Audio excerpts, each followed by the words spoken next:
Well, ladies and gentlemen, thank you for joining us for another episode of When Ebenezer Talks, the October Clergy Appreciation Month edition.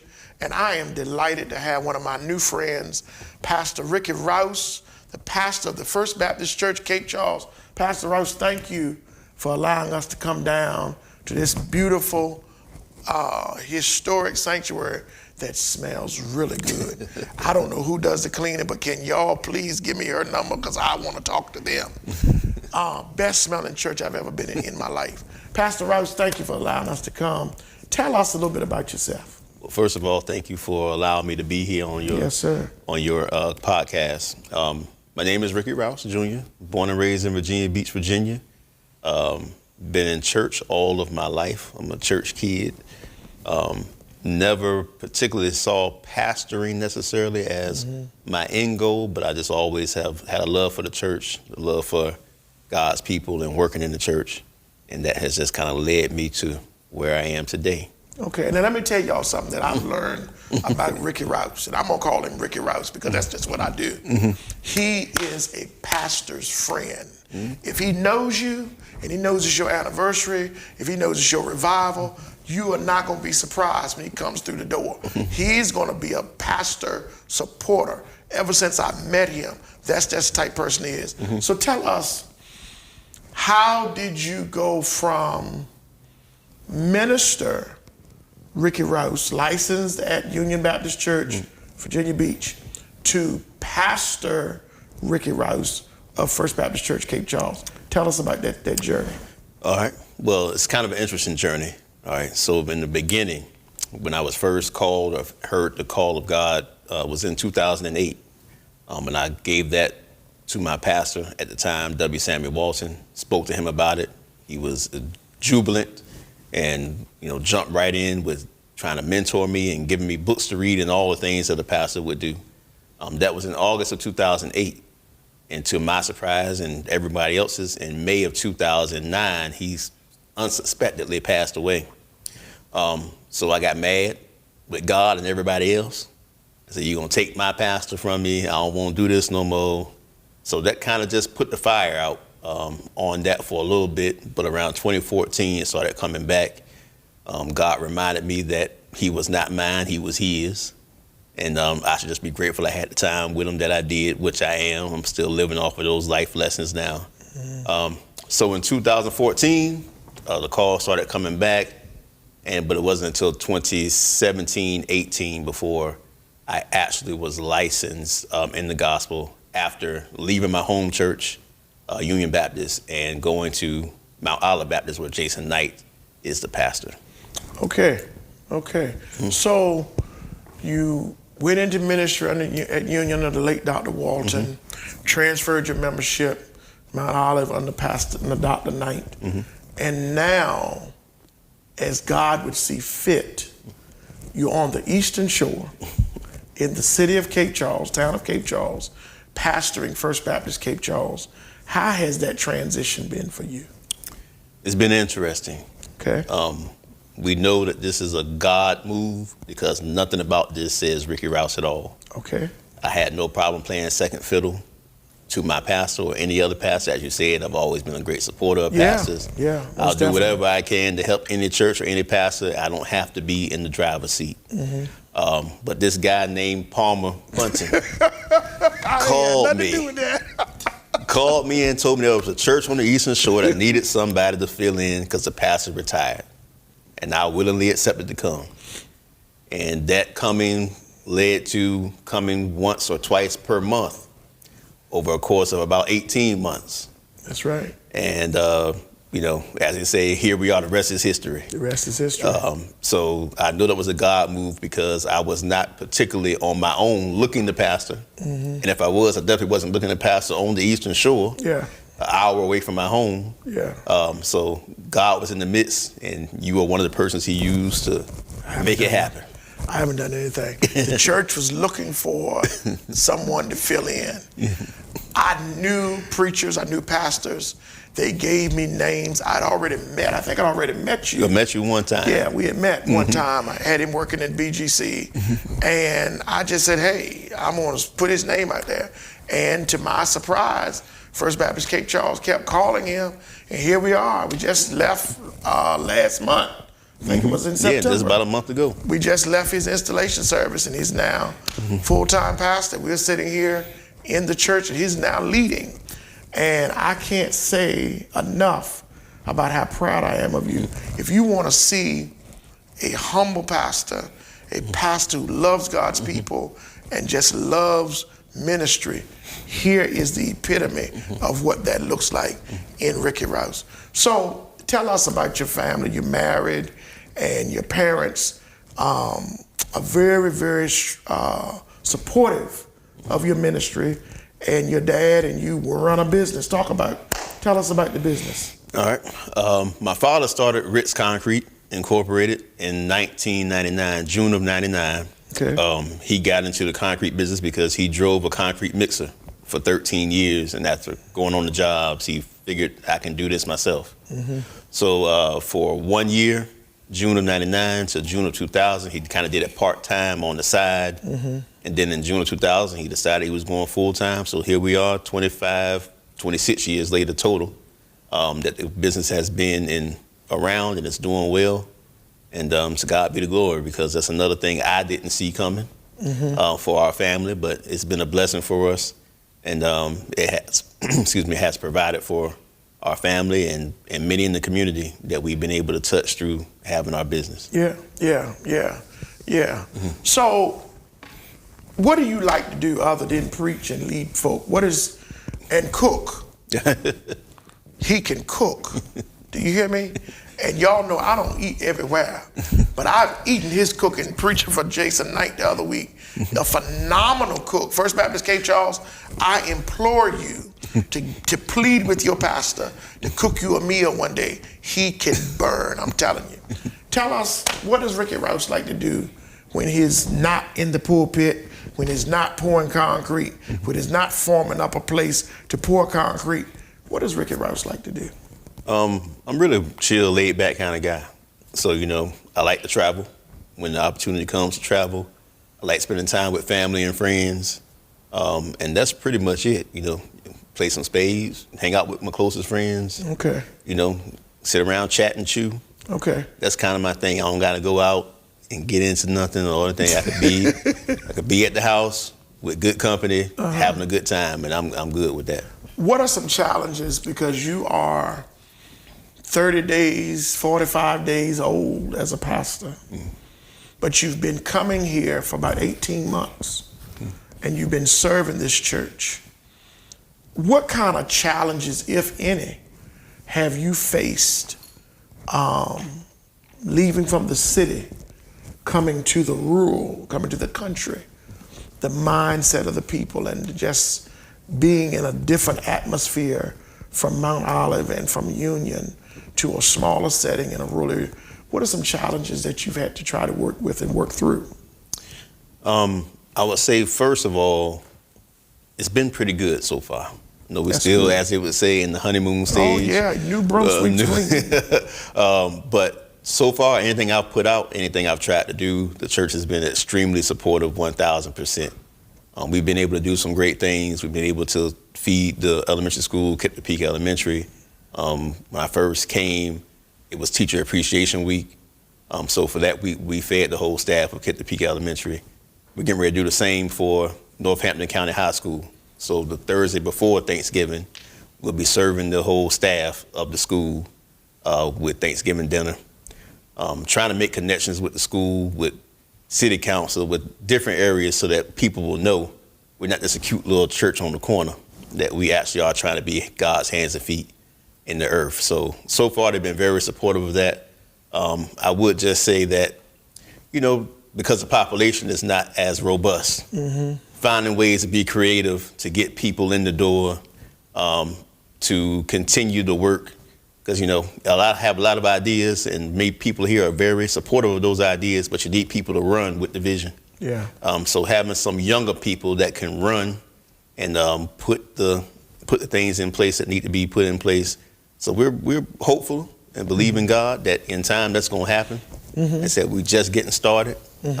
People know our name. People who may not have been talking about First Baptist Cape Charles before are talking about it now. So we just believe that God is going to use the momentum that we're building to carry his name not only further in Cape Charles, but throughout the whole county and all over Eastern Shore. What was some of the advice that Pastor Knight, Dr. Knight, gave you when you left Mount Olive and came here? Can you share?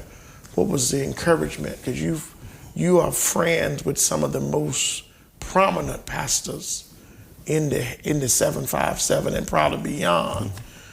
He knows way more preachers than I do. And so what has been some of the advice that not only Dr. Knight, but other pastors who have befriended you, what have they said to you to try to help encourage you in this moment of transition? Primarily, most all of them have said the same thing. Just preach and love the people. Don't go in there with any hidden agendas or anything. You know, they're trying to get to know you. You're trying to get to know them. Just preach, love the people. And once the people know that they can trust you, they'll support you in everything that you want to do. And so far, I can say, as I said, you know, everything I've put out, every idea I've had, tried to do, I haven't received any pushback. It's all been love so far, and we're just praying that it continues to be that way, that they can see my heart for them and for the community, is that I just want God to be glorified and get the glory out of everything that we do. That's awesome. Yeah. That's awesome. So what do you have coming up? Well, you're in revival now. How's your revival been? You've come over and you're doing a new thing. The young guy's trying to get me to try this, and I don't know when him and Dominic going to work on me. You're not doing regular back-to-back night after night revival. You're doing it every Thursday during the month of October. You've picked out certain weeks. Tell us about that. Yeah, well, that idea came partially because I don't live on the shore. Okay. And because of my work schedule, I'm not always able to get off the same time every day, as you know, being one that works for yourself. That's right. So and with your hands and outside. Hands, yeah. So with that being the case, I'm already over here on Thursdays. Thursdays is my day where I spend over here at the church, visit people, call people, do whatever it is I got to do as far as filling out for the people of the church. So since Thursdays, I'm already over here anyway, I had the idea of let's doing a Thursday Thunder revival series. The people wanted revival. They hadn't had it since before COVID. So it was a good idea that on each Thursday, the first 3 Thursdays in this month, we would bring in 3 guests, 3 churches. And so far, it's been great. Been a great turnout. Been great preaching. And we're looking to close it out tonight. Pastor Wilbert Adams and Bethel Baptist Franktown is coming, so we're looking to put the cherry on top. It's been a good week so far. What are some other activities? You talked about feeding at partnering with the schools. What are some of the other activities you've done? I don't want you to give out your secrets, what you're going to do, so I'm not going to ask you that. But what are some things that you've done other than partnering with the schools? What are some other activities that you're leading, that have led the church through? Yeah, well, I've met with Pastor Goodrich at Cape Charles Baptist. So doing some things to try to partner with other churches, because being in a rural area, not just in a rural area, regardless, but especially when you have limited membership, it's easier to get things done when you do it together. So if we put our egos to the side and just focus on kingdom, there's a lot more we can get done. So with Pastor Goodrich, they're having a community day this coming Sunday, the 19th, out in the park. So there'll be all the churches, or at least most of the churches in the Cape Charles area. We'll be out there together, worshiping, singing, having a good time on this coming Sunday. Oh, that's awesome. And then I'm also talking with him about doing a joint Thanksgiving service. So First Baptist Cape Charles and Cape Charles Baptist. We're working on doing that. So primarily it's trying to build those relationships with those churches that are around us, and seeing what we can do together to impact the community, because we can definitely do more together than we can apart. That is so awesome to hear you say that, and to lead this church in this community, to be involved in what's going on in this town. Cape Charles used to be predominantly African American when I was a boy and before I was born, and now it's kind of multicultural. And so to see you with that kind of vision speaks volumes to what God has instilled in you for this moment and for this season in the church. What would you say to a young person that comes up to you one day and says, Pastor Ricky, I've watched you, and I want to be like you. I like your style. I like how you do, and I want to be just like you. I want to own a business. I want to pastor a church. I want to preach. I want to be like you. What would you say to them? I would encourage them to be better than me, first and foremost. But secondly, to be humble. Low is the way. If you humble yourself before God, he will exalt you. Nothing that I'm doing in my life right now, the work that I'm doing with the Baptist General Convention, also because of you. Oh, man. Oh. And work that I'm doing in the community, pastoring, all these things are not things that I sought after. It's things that people saw something in me that I didn't see in myself. All I was doing is just being busy, working and doing what it is that I felt God was leading me to do in other areas. And he has exalted me without me asking to be. So I would just encourage any young person who wants to do anything in life, just be humble, surround yourself with people who are doing what it is that you want to do. So if you just, if you hang around the pool, you'll get splashed. Yeah. So, you don't got to get in the water, but, if you get splashed enough, you'll still get wet. You'll get enough to learn and know what it is that you need to do.